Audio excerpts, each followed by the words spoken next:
le monde, c'est encore une petite balade aujourd'hui que je fais tout seul encore une fois. Béatrice va plonger demain, il fait beau, donc une petite randonnée, ouais, 12 km, pas mal de dénivelé aujourd'hui, à un quart d'heure de Santa Cruz, dans le parc rural d'Anaga.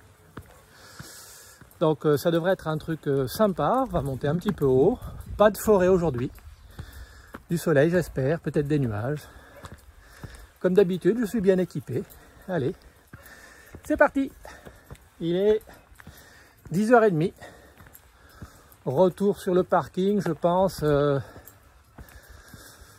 4h. Ça serait pas mal. Bon, il y a pas mal de vent aujourd'hui. J'espère que le son ira. Un petit truc. Là, ça monte sévère au début dans le village. Là, le poteau, c'est une tyrolienne. On a déjà vu ça dans d'autres randonnées. Et elle grimpe là-haut. Il n'y a pas de route qui mène aux dernières maisons. Et c'est plus facile de grimper les choses avec une tyrolienne qu'avec une voiture ou à dos d'homme. Donc la randonnée, elle va me monter quelque part.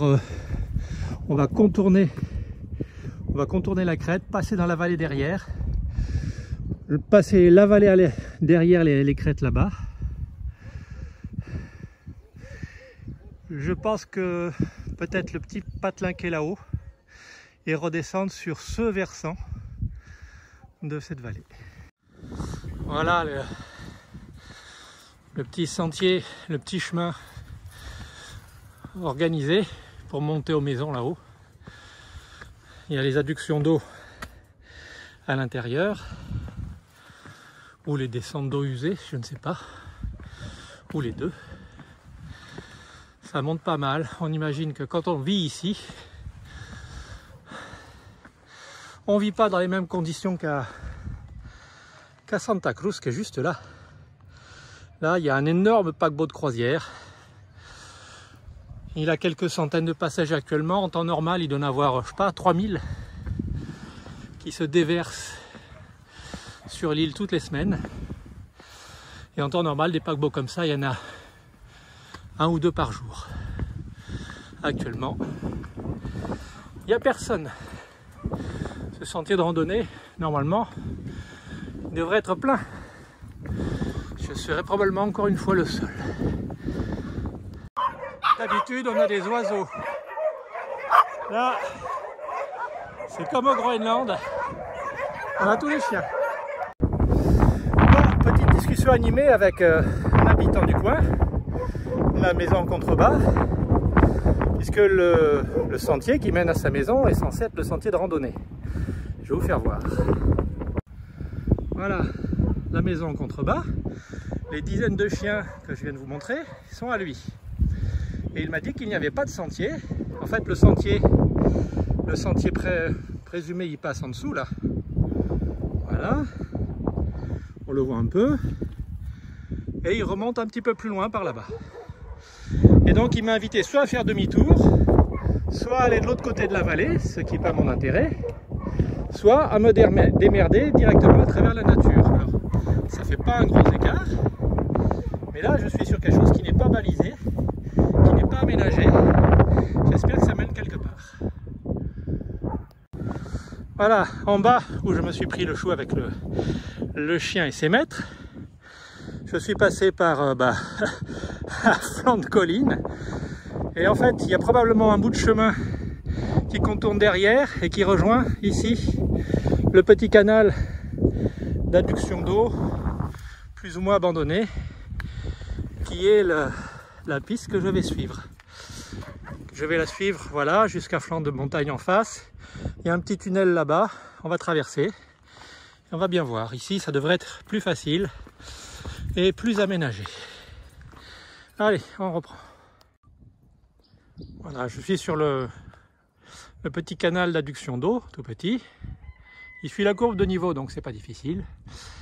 Et comme partout dans les Canaries, cette roche régulièrement est creusée de grottes. Ça a dû être des abris historiques pour les premiers habitants, les Guanches. Peut-être ça sert encore pour les animaux ici, les chiens, les chèvres, les moutons. Il y en a un peu partout. Je ne vais pas y aller. Voilà. Nous, on va en face, là-bas. Allez. Voilà, ces endroits sont super. Là, on est un peu à l'ombre. Un petit barranco, une petite ravine. Il n'y a pas d'eau aujourd'hui. Voilà, ça passe dessous. Voilà, nous, on vient de là. Et ça redescend en à pic jusque dans la vallée. Des petites choses comme ça, des petites ravines, des petits ruisseaux quand il pleut. Il y en a partout, partout, partout. Allez, un premier petit tunnel, histoire de rigoler un peu. Voilà, moins de 10 mètres, tout petit. Ça rappelle Waimano Ridge Trail à Hawaï, la première randonnée qu'on avait faite là-bas, dans les tunnels d'adduction d'eau également, qui était très très sympa. Ici c'est plus sec, bien plus sec, mais les principes sont les mêmes. Capter l'eau dans les hauteurs, là où les nuages déposent l'humidité, et la canaliser autant que possible dans la vallée, là où l'agriculture peut se déployer sans trop avoir à creuser des terrasses dans la roche. Voilà, on vient de là-bas, on a fait tout ça, hop là! Et voilà notre deuxième tunnel, le tunnel principal de la randonnée. Un peu plus long, mais avec des petites ouvertures comme ça, on voit à travers. En principe, il n'y a personne qui habite là-dedans et je ne devrais croiser aucun randonneur. Hop là.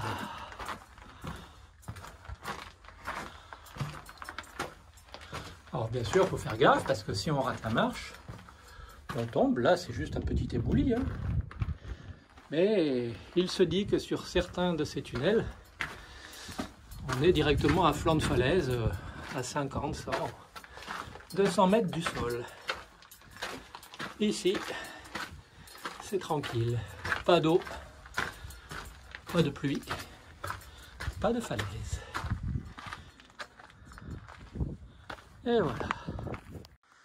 Voilà, comme il arrive souvent sur ces sentiers de montagne en pleine érosion, c'est joli, hein? C'est que là, le sentier, il est bouffé par les herbes. C'est signe que cette année, il n'y a pas grand monde qui passe là. Je sais qu'il y a une personne qui a signalé avoir fait la randonnée la semaine dernière. Mais c'est quasi désert. Voilà. J'ai un peu le sentiment d'être un explorateur. Hop. Et on continue.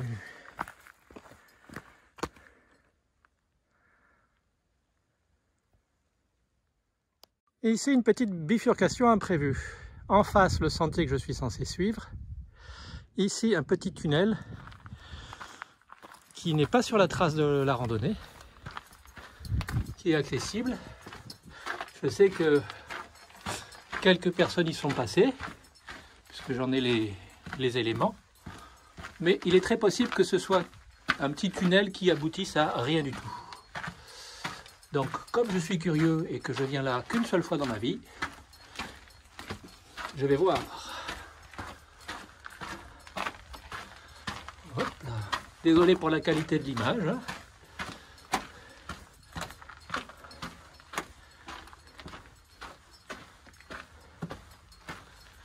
Et voilà. Et on ressort.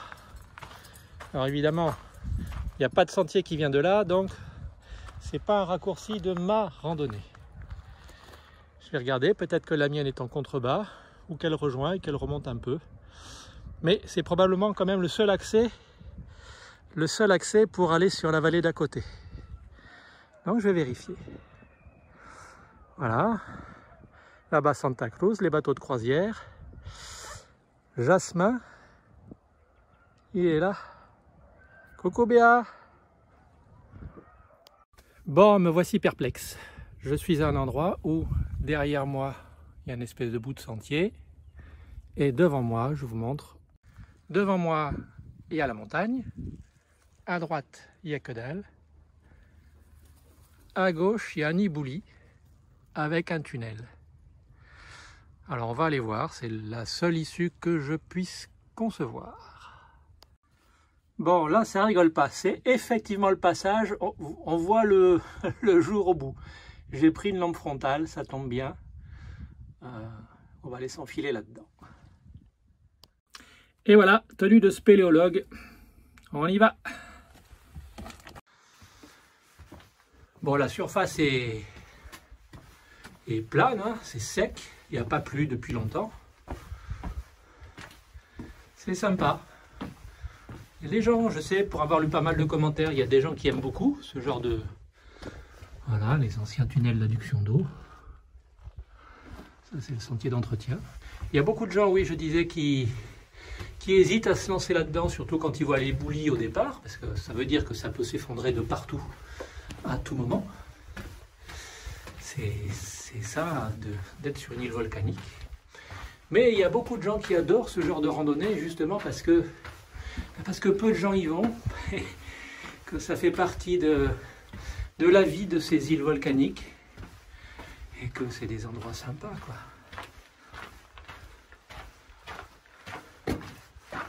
Essaye de ne pas tomber, parce que là, bien sûr, il n'y a pas de signal téléphone. Si on se fait mal, il faut aller jusqu'au bout.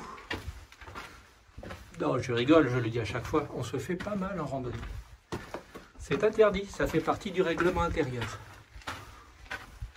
Allez, j'ai dû faire la moitié. Rigolo, hein? On voit, il y a des gens qui laissent leur paquet de clopes. Un vestige de l'humanité, je pourrais le ramasser. Une bouteille, voilà. Mais j'en finirai pas. Des cochonneries, il y en a... Hop là! Bien, c'est un petit caillou. Des cochonneries, il y en a tout le long. Allez! On accélère un peu.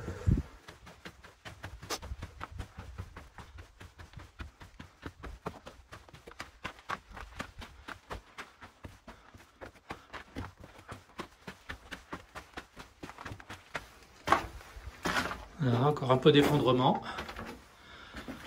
Bouteilles en plastique. Les bouteilles en verre. Ça fait longtemps qu'elles sont là. Ici, ça s'est effondré.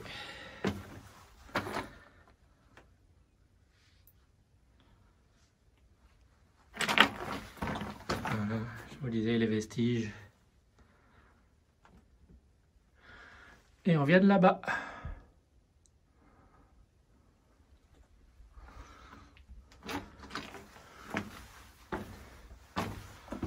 Hop, et voilà. On est presque arrivé. Une construction, retour à la civilisation.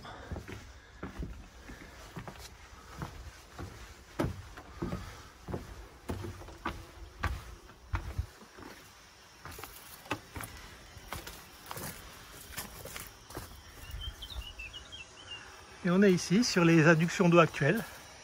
Il y a de l'eau qui se balade là-dedans, on l'entend. Il va y avoir une petite pompe quelque part en contrebas. Un petit local pour alimenter une petite réserve. Et on se retrouve sur l'autre vallée, avec petit village.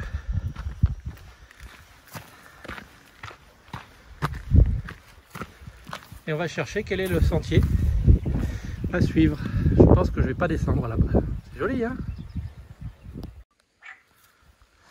Alors au détour de mon sentier, une petite retenue d'eau.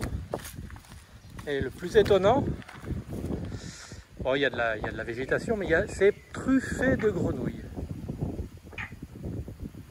On ne s'attendrait pas à avoir des grenouilles dans ces îles. C'est la première fois que j'en vois.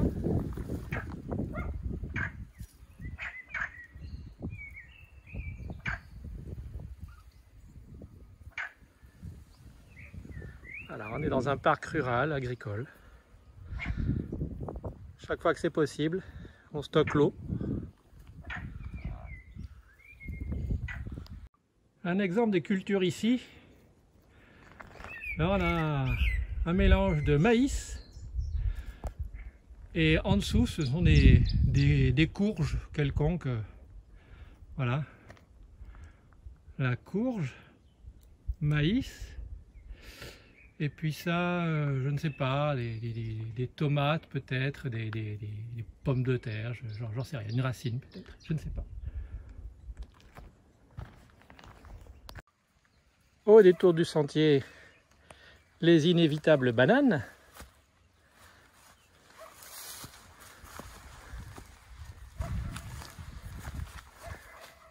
Là, si on était aux Caraïbes, je dirais que c'est un manguier, mais ici, ici, je ne sais pas. Je dirais que c'est un manguier. Je vérifierai.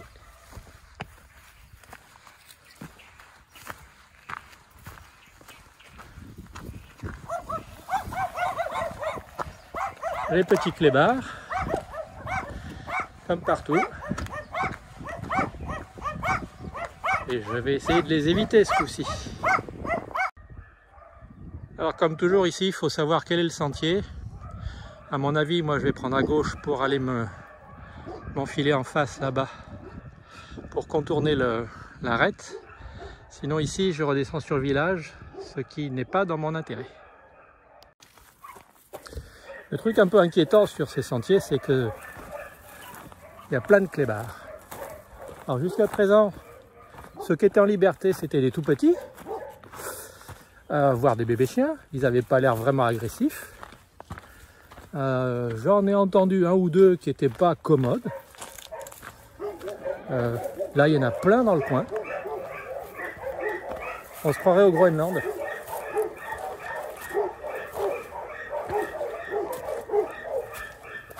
Je ne souhaite qu'une chose, c'est qu'ils ne descendent pas me voir.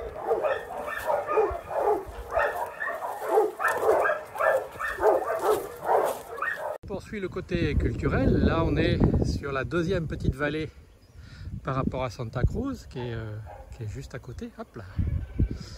Là, qui remonte du village, qui passe juste ici. On a, comme tout à l'heure, une tyrolienne. Et il y en a une deuxième qui grimpe là-haut sur la montagne. Toute une installation. Là en face de nous, quelque part là-bas, il y a des chèvres. Ouais, c'est la nature. Bon, il est 11h30. Je suis sur la moyenne historique de mes randonnées, donc 2,2 km à l'heure, en comptant l'arrêt préparatoire à la spéléologie dans le tunnel, en comptant la très longue discussion et négociation avec le propriétaire des chiens tout à l'heure, en comptant les arrêts pour faire les films et les commentaires. Bon, c'est un train de sénateur. Là, je suis sur la partie la plus facile de la randonnée, c'est-à-dire qu'elle est quasi horizontale. Je suis sur les courbes de niveau à peine descendantes. Je dois monter un tout petit peu, peut-être descendre, j'en sais rien, je suis incapable de le dire tellement c'est faible. Dans un petit moment, je vais passer sur l'autre versant. Et puis après, on va s'attaquer à la montée. Et la montée, il y a, je crois, 700 et quelques mètres de dénivelé dans un sens, et puis après retour dans l'autre jusqu'au parking. Là, ça sera plus difficile. Donc je vais essayer de moins parler, d'avancer un petit peu, de ne pas perdre trop de temps. Je suis dans mes délais, hein.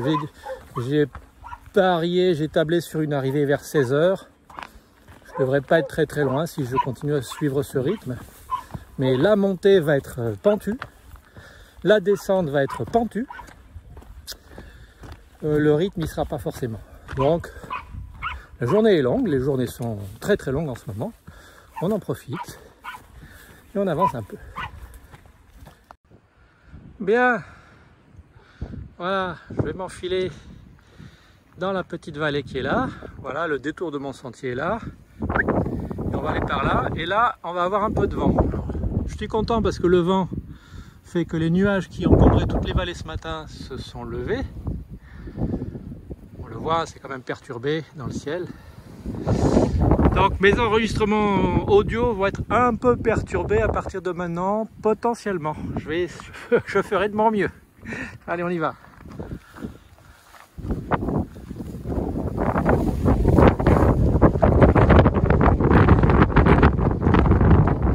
Ça change, hein? Bon, il y a une petite centaine de mètres, j'ai raté une bifurcation qui descend ici. Moi, j'ai continué à longer mon petit canal d'adduction d'eau. Hop là! Qui continue ici, qui longe l'arête. Voilà. Il va s'enfiler derrière la montagne. Et il y a une traversée qui est marquée et qui va de l'autre côté. Cette traversée, de deux choses l'une, soit elle est faite avec des espèces de tuyaux comme ça, de canalisation forcée. Et auquel cas, si je vais par là, ça a l'air d'être un raccourci et je fais 1 heure de route pour rien. Si c'est un tunnel, si c'est un petit pont comme ici, et ben c'est un raccourci, ça peut être sympa. Donc je pense que par prudence, je vais descendre sur le petit sentier tel qu'il était prévu. Et on va voir où ça nous mène. En principe, ça va me faire faire un demi-tour et je pense descendre sur la vallée. Bien, alors je suis revenu sur mes pas d'une centaine de mètres. Le petit pont que j'ai traversé là-bas. Il n'y a pas de bifurcation. Il faut descendre. C'est pour ça que j'ai vu 2 randonneurs en contrebas. Il faut descendre au niveau du pont, tant bien que mal, sans se casser la gueule. Parce qu'il n'y a pas de sentier. Donc je vais regarder comment ils ont fait et puis je vais faire pareil. Alors là on vient de là-bas, on est dans une petite vallée très très encaissée. Bon, je pense que le sentier il est juste là. Hein. Il va descendre pas mal. Puisqu'à partir de là, alors je sais pas où se trouve mon sentier de randonnée, peut-être en face, je ne sais pas trop. Parce qu'à partir de là, ça sera que de la montée. Mais je ne sais pas, sur le montant en face là-bas, que de la montée jusqu'au point culminant de la randonnée qui est je ne sais pas où. Donc on va essayer de trouver et de suivre le chemin sans perdre trop de temps, parce que là j'ai perdu je sais pas, 20 minutes. Allez, on y va. Voilà, la petite bifurcation elle est là en fait, ça descend tout mouné dans le sable avant de rejoindre le sentier. Il fallait juste être attentif, c'est pas balisé hein, ce sentier, donc c'est la découverte. Tant que j'y suis, bah, on continue dans les détours. Hein. Ici, sur le petit pont, l'être humain a taillé une putain de falaise. Je ne sais pas ce qu'ils sont venus chercher là, des pierres pour la construction peut-être. C'est impressionnant. C'est pas naturel du tout, hein, on le sait maintenant. C'est extrêmement régulier. Il va y avoir une roche assez solide pour faire de la construction. Une ancienne carrière.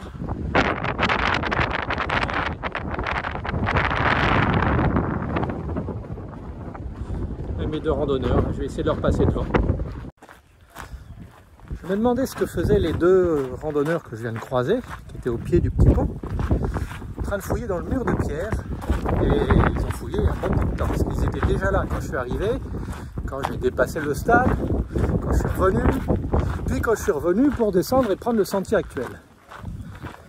Eh bien, la seule explication que je puisse trouver, puisqu'il n'y a rien là où ils étaient, je leur ai demandé s'ils avaient besoin d'aide, ils m'ont répondu non. La seule explication, c'est qu'ils étaient sur une cache de géocaching. Le géocaching, pour ceux qui ne savent pas, c'est comme une espèce de jeu de piste. Ça marche dans le monde entier, dans des endroits improbables, partout dans le monde. Il y a des personnes qui cachent des choses, ça peut être un objet, ça peut être un petit mot, ça peut être le dessin d'un arbre particulier, ça peut être un phénomène géologique, ça peut être n'importe quoi. Tout ça est partagé sur Internet, sur des sites spécialisés, dans des applications spécialisées. Et quand vous venez ici à Tenerife, vous prenez l'application géocaching, il y en a plein. Elle référence toutes les mêmes choses, hein, en réalité. Vous pouvez prendre un abonnement payant ou pas pour avoir un peu plus d'aide. Vous partez avec votre GPS, votre carte de randonnée. Et quand vous trouvez l'une des caches, sur le site, vous mettez sur le petit papier qui est dans la cache, j'ai trouvé tel jour, telle heure, Stéphane. Et sur le site internet, à la page de l'objet correspondant, vous dites je l'ai trouvé. Parfois, la personne qui l'a mis vous demande de prouver que c'est vrai. C'est juste histoire d'éviter les bêtises. Et vous dites, voilà, j'ai observé telle chose. Quand il y a marée montante, les canards s'en vont. Ah oui, c'est bien, validé. Et on obtient des points qui rapportent rien d'autre que le plaisir d'obtenir des points et de découvrir des choses dans le monde entier. Il y en a partout autour de chez vous, y compris à Paris, y compris à Montpellier, y compris à Luxembourg. Regardez, c'est sympa. Je viens de jeter un œil sur la carte de la randonnée. Donc j'ai une carte topographique sur le smartphone sur laquelle est tracé le sentier que je suis en train de suivre. Il a été tracé par des gens qui ont imaginé la randonnée, qui l'ont pas balisée, puisqu'elle n'est pas balisée, mais qui l'ont décrite. Et là, un petit peu plus bas dans le village, alors soit les gens nous incitent à visiter le village, soit le sentier est tellement mal balisé que je vais me perdre pour trouver la suite. Il y a des zigouigouis dans tous les sens sur quelque chose comme 200 mètres. Peut-être qu'il n'y a pas de sentier et qu'il faut aller se balader directement dans la nature comme je l'ai fait tout à l'heure. On va bien voir, ça sera la surprise. Alors, bonne nouvelle. Arrivé en bas dans le village, le sentier est plus facile que je ne pensais. C'est très clair en fait. La seule chose, c'est que, bizarrement, j'avais temporairement mis ma carte à l'envers. Et donc les zigouigouis sont juste ceux que moi j'ai fait tout à l'heure au niveau du petit pont. Quel âne! Mais quel âne! Bon, selon toute vraisemblance, je vais descendre jusqu'à la route et remonter jusqu'au fond de la vallée par la route. Voilà. Je pourrais rentrer à Santa Cruz et au port direct, hein. Ça me prendrait 1 heure. Alors que là, j'en ai encore pour 4 bonnes heures, dont 2h30 de montée. 2 grosses heures. Voilà, on rejoint les petites allées bétonnées qui permettent aux gens de rentrer chez eux. Parce que dans ces petits villages, une bonne partie des maisons sont desservies par des escaliers, des chemins plus ou moins damés, empierrés, bétonnés, mais pas de route. Voilà, il faut une certaine condition physique. Les législations d'accessibilité pour les personnes en situation de mobilité réduite ne s'appliquent pas ici, c'est pas possible. Je ne sais pas comment font les gens, peut-être la solidarité humaine. Peut-être qu'ils ne vivent pas dans ces endroits, je ne sais pas, ravitaillés par les voisins. Quel boulot pour entretenir tout ça. Eh oui, tout le monde ne vit pas dans des beaux immeubles, des belles villas ou des beaux bateaux. Certains sont dans la belle nature. Bien, me voici sur la route, je vais aller là-bas. Je suis à Las Cuevas. Alors, il est possible de commencer la randonnée ici. Il est possible de se faire récupérer ici si on est fatigué. Il est possible à partir d'ici de rentrer sur Santa Cruz. C'est 1 heure de marche peut-être, c'est à côté. Hein. Et là, il y a une petite remontée par la route à faire avant de retrouver un sentier de randonnée.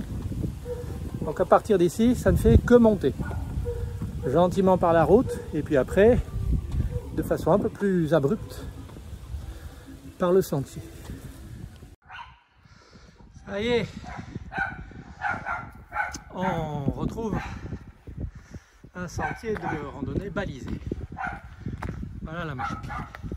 Alors moi je vais à aucun des 2 points qui étaient indiqué par les panneaux. Je pense que je bifurquerai au niveau de la Fortaleza.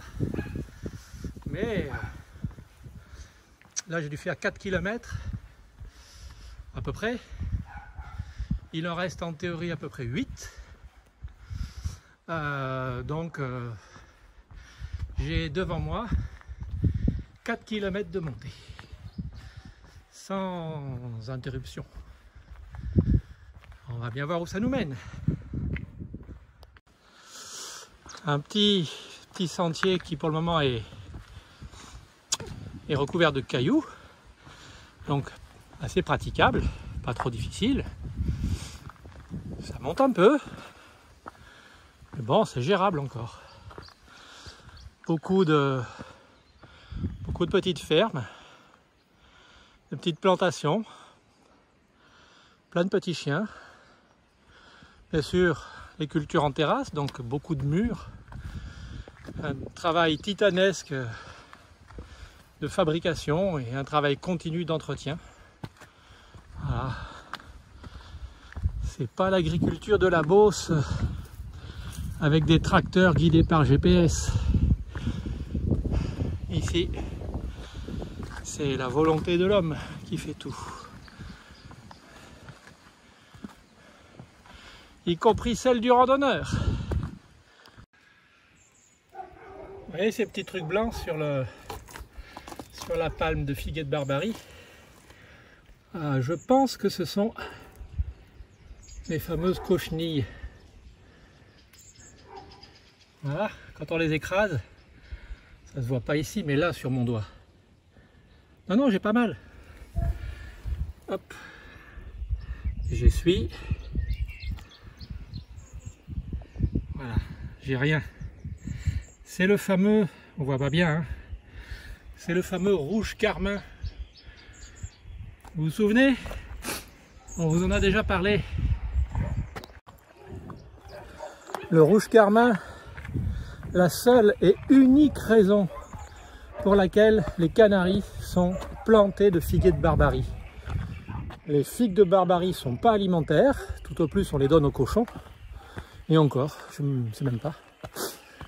Les aiguilles servent peut-être à faire des aiguilles de couture, mais c'est marginal. Il y a plein d'autres plantes qui ont des aiguilles. Non, non, elles ont été plantées là, elles ont été apportées par les Espagnols pour produire ce fameux rouge carmin, cette teinte unique au monde, celle qui sert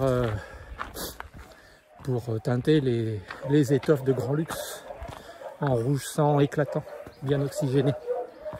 Voilà, et ben c'est la première fois que j'en vois réellement sur les palmes de figuier de Barbarie. Donc je voulais vous en faire profiter. Comme quoi, nous mourrons tous un petit peu moins idiots et un peu plus vieux. Parfois, au détour du sentier, on découvre des escaliers vraiment improbables. Juste les pierres plantées dans le mur.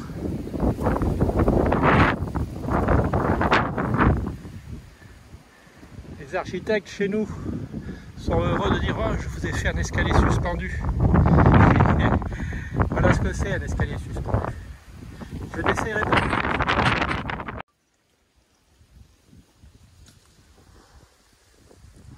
L'île de la Petite Rivière qui est à sec. Bel endroit. Mais surtout, bel endroit pour pique-niquer.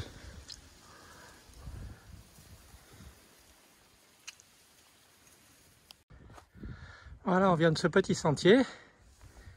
Sinon, la petite rivière. Par-ci par-là, il y a des flaques d'eau, il y a des grenouilles.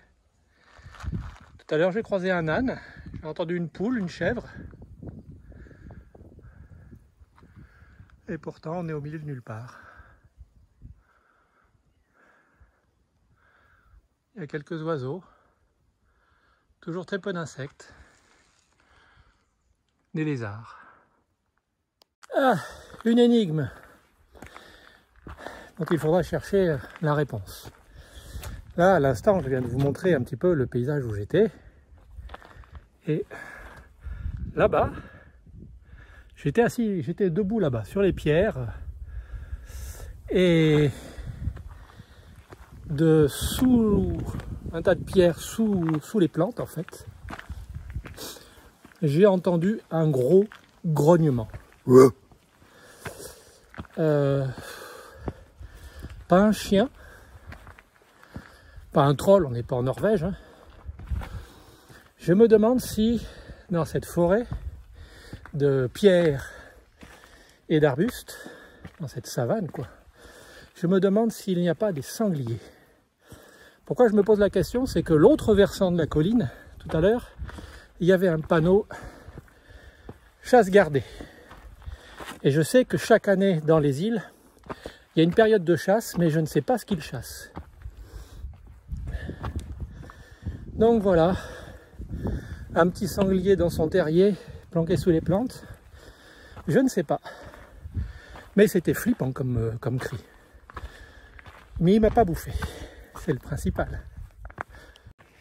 Je sais pas pour vous, mais pour moi ici, il est 13h10. Il y a un petit peu de vent, mais pas souvent.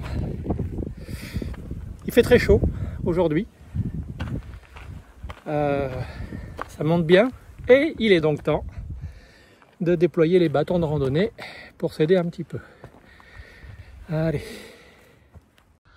Sur le sentier, il y a un petit panneau là. Approchons-nous pour voir ce qu'il raconte. Hé hé. Alors, où est-ce qu'on peut tomber? Eh ben là, parce que, ben voilà, hein, je tends le bras. On est en surplomb. Donc, je l'ai déjà dit, je le redis, en randonnée, ici, on ne tombe pas. Autre petite chose à cet endroit, une hypothèse, là-bas, il y a un petit canal d'adduction d'eau, de conduite forcée d'eau. Il est possible que ce soit la partie qui descendait du prétendu raccourci que j'ai évoqué tout à l'heure. Parce que j'ai regardé sur les cartes, à un moment donné le sentier s'arrête et le tracé est un tracé bleu sur les cartes de randonnée. Le tracé bleu c'est rivière, cours d'eau. Donc je pense que j'ai bien fait de ne pas prendre mon raccourci, sinon j'aurais été obligé de faire demi-tour, parce que pas question de descendre sur des pentes abruptes comme ça, c'est pas possible. Allez, on reprend notre sentier. Je suis à mi-chemin de la montée, il est 13h20, ça se passe bien. La nature est en fleurs un peu partout, y compris sur ces grands, je sais pas quoi, c'est pas des cactus, c'est des succulentes. Voilà, on les a vues vertes, on les a vues grises jusqu'à présent. Mais là, ça y est, c'est le printemps. C'est le printemps. Ah, je suis dans un endroit sauvage. Et pourtant, les cultures en terrasse sont bien présentes. Ah, il est 2h-25, ça fait un petit moment que j'ai quitté le village. Et pourtant, là, il y a encore des cultures en terrasse. Et il y a 2 maisons là-haut. Alors, je ne sais pas si c'est ce sentier qui mène à leur maison. Si on prête attention, il y a des traces de crampons de véhicules, donc peut-être moto, je ne sais pas. C'est un peu gonflé ici. Je ne sais pas s'il y a une route qui mène à partir du haut qui permet de descendre là-bas. Mais oui, je sais, le mot le plus fréquent que j'utilise dans ces vidéos, c'est improbable. Et ben, je mets encore 1 franc dans le nourrin. Et je le dis encore une fois, c'est improbable de trouver des maisons à cet endroit. Et des maisons habitées, hein, pas abandonnées comme je l'ai vu souvent. les Canaries. Chaque randonnée amène son lot de surprises. Petite pause, il est 2h moins 10. Il me reste un peu moins d'1 kilomètre en principe pour arriver au sommet, qui doit être sur les arêtes là-haut, derrière moi. J'ai regardé la carte de ma randonnée. D'après la carte, j'ai parcouru 7,2 km. D'après l'application qui me mesure la distance parcourue, j'ai parcouru un peu plus de presque 8 km et demi. Oui, à force de faire des petits détours par-ci par-là, bon, je suis surpris. 1 km de plus, ça m'étonne.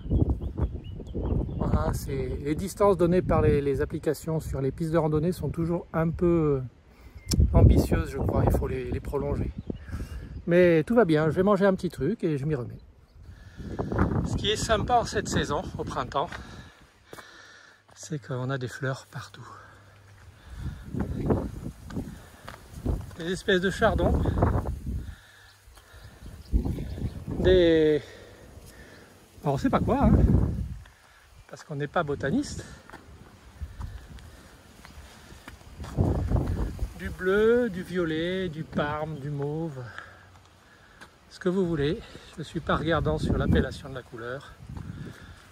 Moi, je suis celui qui en profite. Même du jaune, du vert. C'est pas beau tout ça?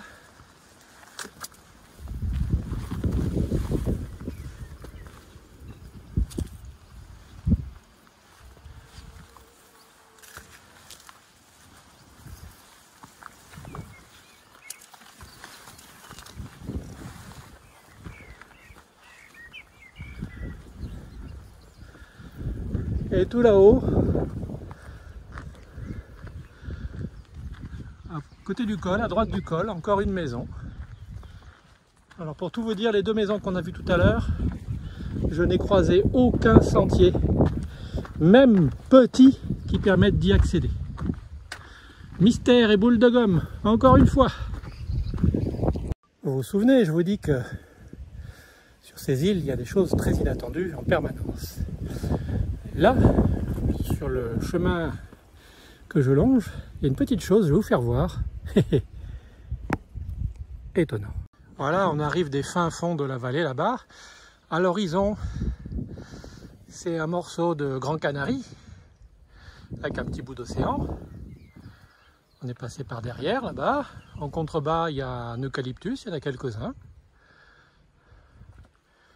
Voilà le sentier d'où je viens. Et là, qu'est-ce que je vois? Dingue ça! Un tuyau d'arrosage flambant neuf. Alors je vous le dis tout net, comme je le pense.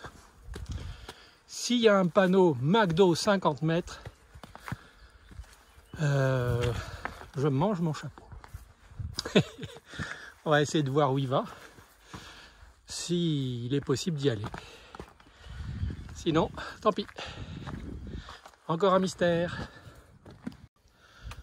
Parmi les mystères, voilà le sentier d'où je viens, avec son tuyau d'arrosage qui va... S'il va... Hop là! Il va là-bas. Sous les arbres, il y a des espèces de réserves, de citernes. Mais sur ce chemin, je viens d'y croiser une jeune femme en tenue de trail qui vient de la maison là-haut. Est-ce qu'elle y habite? Est-ce que c'est sa maison de vacances? Ou de la maison là-haut, parce qu'il y en a une autre. Eh, c'est dingue ça, il y a des maisons partout, je vous dis ici. Peut-être il y a une route là-haut. En tout cas moi, je reprends mon chemin. Je suis bientôt à mon point culminant. Voilà, encore une maison là-bas.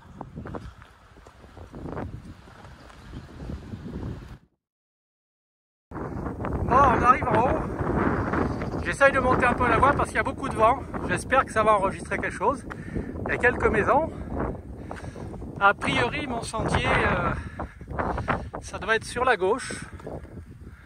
Voilà, Balie Seco, la petite vallée sèche. C'est le dernier village qu'on a croisé tout à l'heure, il y a 4 km, hein, c'est ce que j'avais dit, 4 km de montée. Et nous allons partir par là, je vais vérifier, pour aller redescendre sur l'autre versant.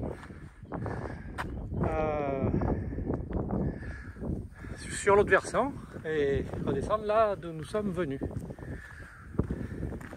Alors je ne sais pas s'il y a d'autres accès. Ce que l'on voit ici, c'est que les cultures sont fraîches. C'est-à-dire que ces maisons non seulement sont habitées, mais il y a des gens qui viennent et qui font les allers-retours pour y vivre. Est-ce qu'ils prennent le même sentier que moi? Est-ce qu'ils prennent celui que je vais prendre maintenant, de l'autre côté? Est-ce qu'ils viennent en vélo? J'en sais rien du tout. Mais ils le font. Allez, voilà pourquoi on fait ces randonnées. C'est pour des petits endroits comme ça. Voilà, j'arrive sur l'arête entre mes deux versants. Tahodio, c'est là où je vais. Valle Seco, c'est le petit village d'où je viens. Pico del Ingles, c'est là où je vais pas. C'est là où allait l'autre randonnée, je pense, que je n'ai pas faite aujourd'hui. J'ai fait celle-ci à la place. Celle-là, comme dirait un très cher ami. Et voilà. Là, c'est le versant de l'autre côté. Alors, je ne suis pas sur la piste, hein, mais c'est pour vous faire voir. En face, là-bas, le pic du Teide, hein, le volcan, on le connaît bien. Descendre voilà, dans la vallée qui est là. Tout ça, voilà, tout ça c'est le parc rural d'Anaga. C'est magnifique. Ce sentier, c'est celui de l'autre randonnée qui part de là où je suis parti ce matin et qui fait cette vallée-là, qui était très bien aussi, mais je ne l'ai pas faite. Ça va à Pico del Ingles. Hop là, je retourne, là c'est la vallée dans laquelle je vais descendre. Les panneaux indicateurs, Pico del Ingles, où je ne vais pas aujourd'hui. La Fortaleza, ce sont les quelques maisons qu'on vient de voir au sommet. Valle Seco, c'est le village qui avait en contrebas de la vallée à gauche. Et Valle Luis, Tahodio, c'est là où il y a le parking et les tennis, où Béa va venir me chercher d'ici 1h30, 2 heures, je pense. 2 heures peut-être, ouais, c'est ça. Alors, pourquoi je vous fais voir tout ça? Ça, c'est le côté randonnée, on est habitué. Mais ça, les tuyaux d'eau sur le sol, on n'est pas habitué. Et ça, ouais, ça, ouais, un compteur d'eau en pleine nature, en plein milieu de nulle part, moi je vous le dis, c'est étonnant. Allez, on y va. Alors, on le sait tous, aux Canaries, il y a beaucoup de figuiers de Barbarie, comme là. Il y a des agaves. Et là, c'est la saison à laquelle les agaves se mettent en fleurs. Quand ça se met en fleurs, ça fait les espèces de grandes tiges, là, comme celle qui est en arrière-plan, une fois que ça a poussé. Ça meurt après. Et là, c'est en train de pousser. Et étrangement, il y en a plein qui poussent ici. Il y en a un autre là. Là, devant moi. Là, au-dessus, tous. J'en avais déjà vu quelques-uns qui poussaient par chez nous, autour de Montpellier, à l'époque où on y habitait. Mais là, en voir autant, c'est la première fois. Allez, on va descendre là-dedans. Attention, perro peligroso. Attention, chien méchant. Bon, c'est un micro-roquet. Mais derrière, il y en a un plus gros. Alors on s'en va. On n'essaye même pas de vérifier si c'est vrai. C'est dingue quand même. Prévenir que le chien en pleine nature est méchant. Ah là là.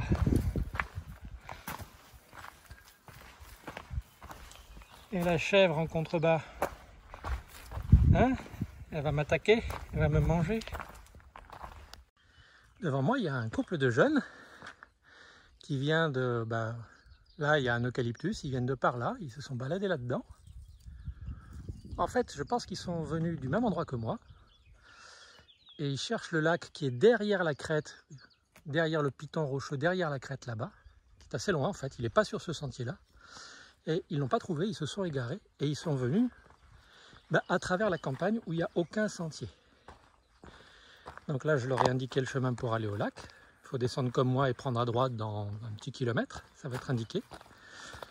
C'est la randonnée que j'aurais pu prendre aujourd'hui à la place de celle que j'ai faite. Elle passait par le lac, elle passait derrière les crêtes là-bas, et elle redescendait, elle montait jusqu'à la Fortaleza, donc les maisons là-haut, et elle redescendait par où on redescend en ce moment. Voilà, coupé à travers les champs tels qu'ils sont ici, moi je m'y serais pas risqué. C'est quand même gonflé, c'est limite dangereux parce que on peut se casser la gueule, certes, mais c'est surtout que parfois, souvent même, on arrive sur des petits ravins et il n'y a aucun accès. On doit faire demi-tour et parfois on ne sait pas où on est venu. Bref, allez, on continue. Voilà, on vient de derrière, là, de la crête tout là-haut. Encore des maisons sous des eucalyptus au milieu de l'écran. Ici, sur l'arête en face, encore une captation d'eau qui a été forcée, canalisée sur ce petit canal qui est de toute évidence abandonné. Et je pense qu'ici, on va descendre voir, ici il pouvait y avoir soit une station de pompage pour remonter l'eau à la Fortaleza et aux maisons derrière moi, soit une habitation, hein, c'est possible aussi.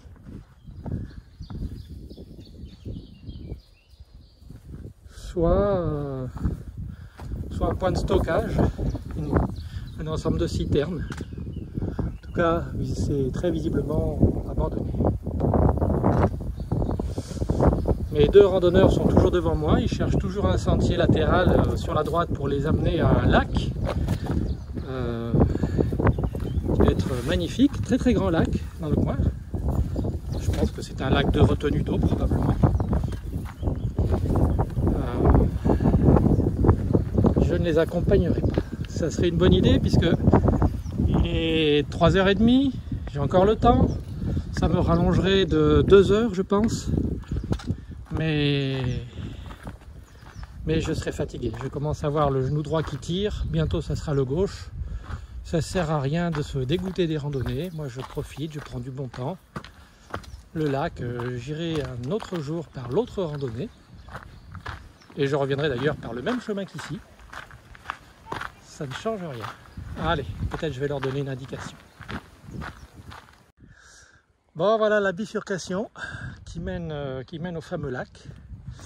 Donc là, ils sont partis pour remonter un petit peu sur l'arête, puisque le lac est en altitude. Moi, je vais continuer à descendre ici. Il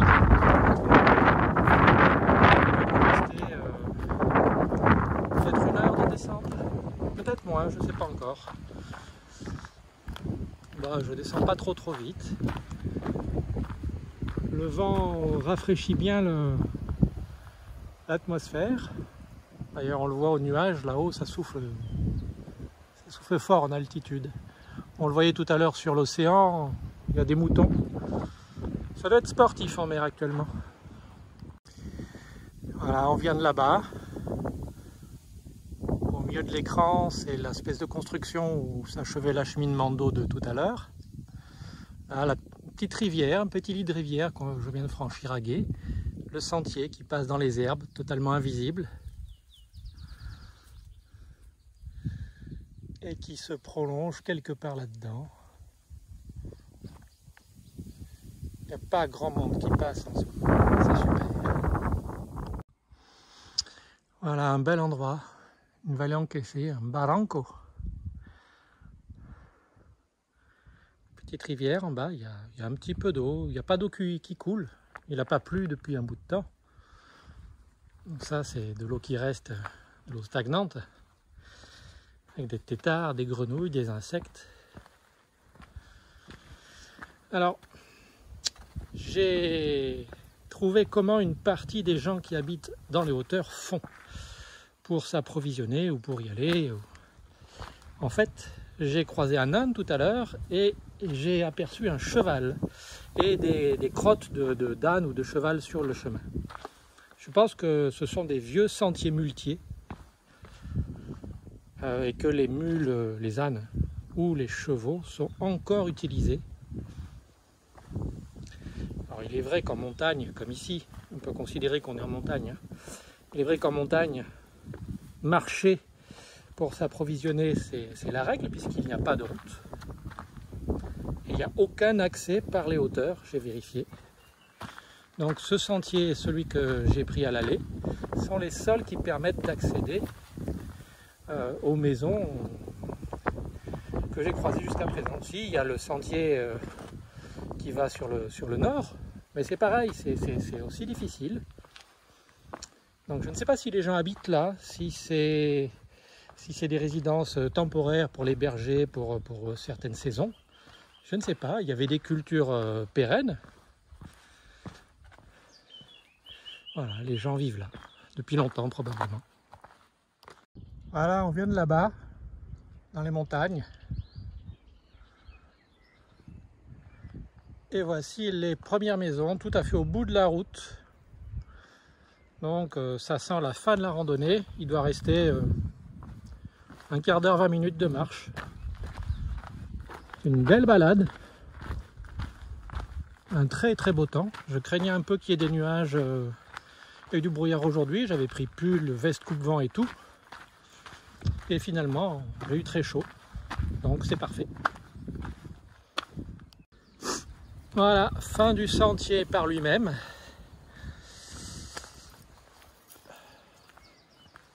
La descente n'est pas très difficile en fait, hein. Il y a une belle pente, mais ça se gère bien, c'est en bon état. Maintenant on prend la route jusqu'au tennis, c'est juste à côté. Un peu fatigué, un peu mal au genou droit. Voilà, ça fait, il est 4h20. J'avais dit que je pensais arriver vers 4h. Je me suis arrêté un peu plus que prévu. Mais voilà, l'estimation n'était pas mauvaise. Il est temps que ça s'arrête. Cela dit, en descente, c'est vraiment difficile. Je préfère franchement monter, donc finir mes randonnées par des montées. Et commencer par une descente, pourquoi pas. Mais là, au bout de 6 heures de randonnée, ce qui n'est pas beaucoup, hein, ça fait quand même 2 bonnes heures que je descends sans discontinuer. C'est pas bon pour les genoux. À retenir pour les prochaines randos, je vais essayer de les sélectionner en fonction du profil et du dénivelé. Et voilà le parking du tennis club. Le point de rendez-vous, le départ et l'arrivée de la randonnée. Voilà, il n'y a pas de voiture puisque j'ai mon chauffeur sur la route qui vient me chercher. Il sera là dans 10 minutes, peut-être moins. Juste le temps de me reposer un peu.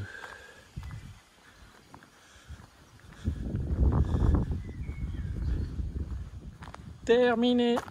Bravo mon petit. Voilà, encore une rando de finie. Beau parcours aujourd'hui. Beau parcours un peu fatigant, il faisait très chaud. Je pense que j'ai vidé ma gourde, mes 3 litres de... Alors aujourd'hui, recette pour aujourd'hui. 1 litre de thé de l'Himalaya, thé rouge, donc fruits rouges, fleurs, très parfumé.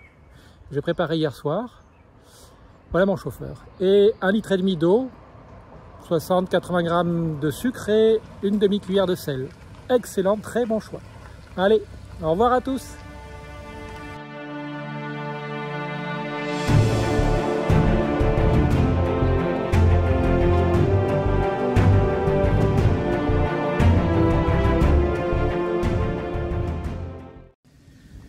Pour suivre mes cartes de randonnée et enregistrer mes tracés, mes parcours, j'utilise 2 appliques.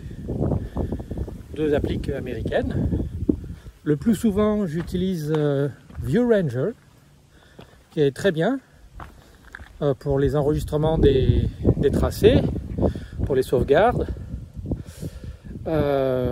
pour les suivis sur carte aussi, hein, bien sûr. Elle a un inconvénient, c'est que c'est difficile de savoir quelles sont les randonnées qui se trouvent autour de chez nous. Il y en a quelques-unes. Les gens qui partagent les routes de randonnée, les sentiers qu'ils ont fait, les font payer. C'est pas très cher, mais c'est un principe qui rend les choses un peu plus compliquées. Je suis pas à quelques euros près, le problème n'est pas là, mais c'est un peu compliqué. Là aujourd'hui, j'utilise l'appli qui me permet de sélectionner mes randonnées depuis toujours, qui est une appli américaine qui s'appelle AllTrail, qui est excellente. On peut l'utiliser sur smartphone, sur tablette, sur ordinateur. Enfin, sur ordinateur, c'est le site web. C'est très très bien. Les randonnées sont classées par activité. Donc randonnée, VTT, il y a même ski, il y a vélo, plein de choses. Alors pourquoi je vous raconte tout ça? C'est d'une part cette application, quand on s'abonne à l'année, ce que j'ai fait depuis quelques années, on peut télécharger les cartes des randonnées qu'on suit. C'est-à-dire que ici, si j'ai pas de réseau du tout, j'ai quand même ma carte topographique haute définition. Je peux en avoir plusieurs, de plusieurs modèles, mais celles proposées par AllTrail eux-mêmes sont des cartes qui valent les cartes de l'IGN. Et donc, si on veut faire un détour par un sentier, si on veut changer changer d'avis et faire demi-tour, passer par un autre endroit, on a le détail absolu et les distances entre les points d'intersection des randonnées. Donc, en ce sens, cette appli est indispensable en randonnée. C'est ce qui m'a permis de donner aux 2 randonneurs espagnols tout à l'heure le point d'accès pour aller au lac qu'ils voulaient aller voir. La deuxième chose qui est intéressante avec AllTrail, c'est l'état d'esprit américain. Quand on est en randonnée, on sait où on va. On sait que notre point de destination est à tel endroit. On peut en déterminer la distance. Et donc, AllTrail, en fonction de ça, nous dit, voilà, il vous faut actuellement 25 minutes pour parcourir 1 km. C'est-à-dire que la réflexion n'est pas en km/h, on s'en fout complètement des kilomètres par heure. C'est pas un nombre d'heures qu'on choisit de faire, c'est un nombre de kilomètres. Et l'état d'esprit est très très différent. Là, tu connais le nombre de kilomètres que tu as à faire, garçon ou fille. Voilà le rythme actuel de ton pas. Il te faut 22 minutes, 25 minutes, 35 minutes, 15 minutes pour faire 1 km. À partir de là, tu fais une petite multiplication et tu sais combien de temps ça va te prendre. C'est très très facile. Penser en km/h et faire une division, c'est moins immédiat comme réflexion. L'état d'esprit est différent. Étrangement, c'est l'inverse de l'état d'esprit des jauges d'essence aux États-Unis. On avait vu ça à Hawaï, donc je fais une petite aparté culturelle sur la culture anglo-saxonne, américaine en l'occurrence. En France, on nous donne des consommations aux 100 km.